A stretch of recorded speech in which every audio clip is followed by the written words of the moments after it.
नमस्कार, मेरा नाम है सयम सिंघई और आप देखना शुरू कर चुके हैं सबकी खबर।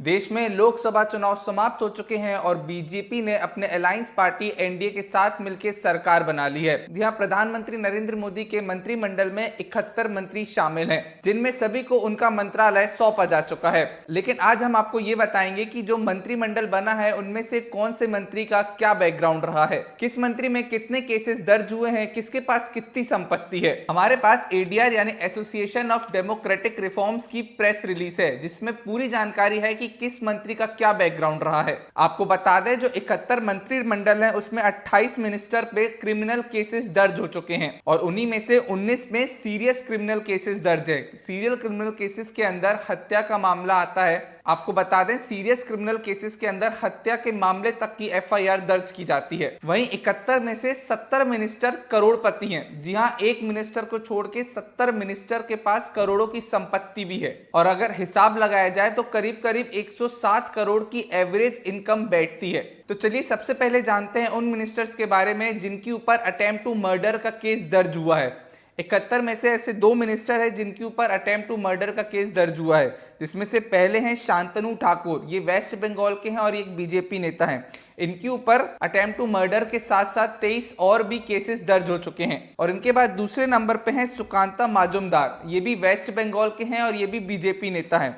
इनके ऊपर अटेम्प्ट टू मर्डर के साथ 16 और भी केसेस दर्ज हो चुके हैं। सिर्फ इतना ही नहीं, इस मंत्रिमंडल में ऐसे भी नेता हैं जिनके खिलाफ क्राइम अगेंस्ट वुमेन मतलब किसी स्त्री के साथ छेड़छाड़ का आरोप भी दर्ज हुआ है। इसमें ये 71 मंत्री में 5 मंत्री शामिल हैं। पहले का नाम है बंदी संजय कुमार। ये तेलंगाना के हैं और बीजेपी नेता हैं। इनके ऊपर 42 केस दर्ज हो चुके हैं। दूसरे नंबर पे आते हैं शांतनु ठाकुर। ये वेस्ट बंगाल के हैं और ये बीजेपी नेता हैं। इनके खिलाफ 23 केस दर्ज हैं। तीसरे नंबर पे है सुकांता माजुमदार। ये वेस्ट बंगाल के हैं और ये बीजेपी नेता हैं। इनके ऊपर 16 केस दर्ज हो चुके हैं। चौथे नंबर पे हैं सुरेश गोपी। ये केरला के हैं और ये भी बीजेपी के हैं। इनके खिलाफ 4 केस दर्ज हैं। और 5वें नंबर पे आते हैं जुअल ओराम। ये उड़ीसा के हैं और ये भी एक बीजेपी नेता हैं।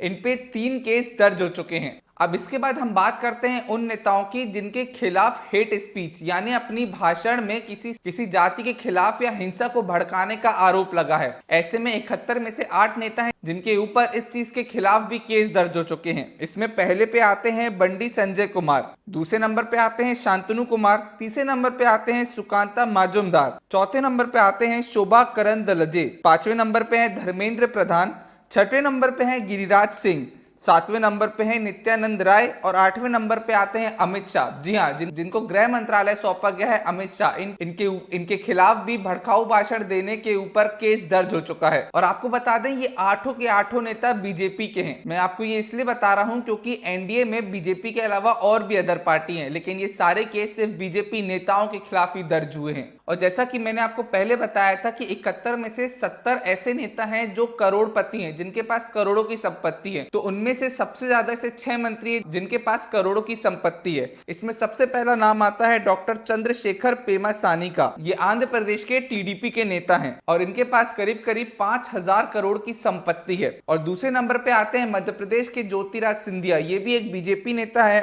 और इनके पास करीब 424 करोड़ रुपए की संपत्ति है। तीसरे नंबर पे आते हैं एचडी कुमार स्वामी। ये कर्नाटक के हैं और इनकी पार्टी जनता दल है। इनके पास 217 करोड़ रुपए की संपत्ति है। और चौथे नंबर पे आते हैं उड़ीसा के अश्विनी वैष्णव। ये बीजेपी के हैं और इनके पास 144 करोड़ रुपए की संपत्ति है। 5वें नंबर पे आते हैं हरियाणा के राव इंद्रजीत सिंह।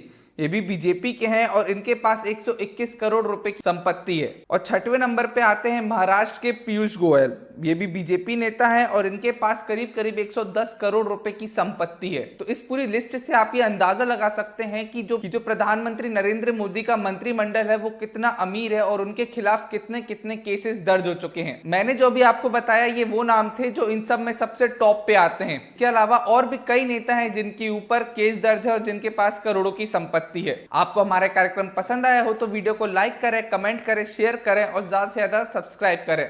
धन्यवाद।